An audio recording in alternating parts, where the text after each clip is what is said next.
Ministério Transporte e Comunicação se halo estudo viabilidade ba Porto Atauro Molokahu Construção. Ministro Transporte e Comunicação Miguel Manitelo hato assunto ba jornalista Timor-Poste foi participar reunião Conselho Ministro quarta-feira loraik e a Palácio do Governo dele. Governante afirma Porto Atauro sidak bele halo construção, também governo precisa halo uluk estudo viabilidade ba Porto refere. Além de Ministério mos halo coordenação ou direção ambiente fronteira terrestre no marítima, também fating atu halo construção porto e a coral ida neba, então precisa halo uluk estudo viabilidade. Porto atu halo estudo viabilidade.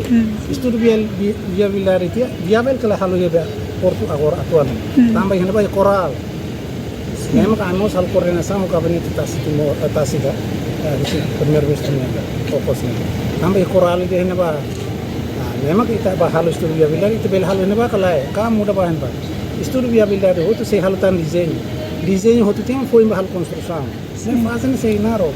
Abai me gustam bahir mal construção hotrian sei. Mas biha foi remata estudo viabilidade, continua queda só desenho bioquio, depois mactama ba fase construção. Antes presidente da autoridade de administração Atauro, Mateus Belo afirma Porto Atauro importante tebes atu governo toma atenção. No bele atrai visitante para kodi mai visita ilha Atauro e futuro. Porto é nessa remata, a movimentação logística, a material construção, a Atauro depende do Porto.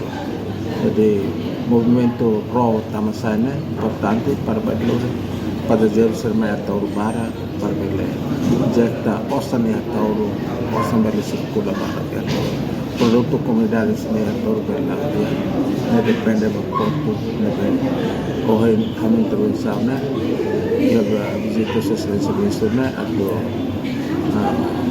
atenção para o governo central. Bela local orçamento não é suficiente para bela. Também parte russo do governo central. Atual local orçamento não é suficiente no nível hadia condição Porto refere. Reportagem Beatriz Belo, televisão Timor-Poste. Janela informação ba emohoto. Atua tem informação atual dia clio. Kita haluha. Haneham botão subscribe, like.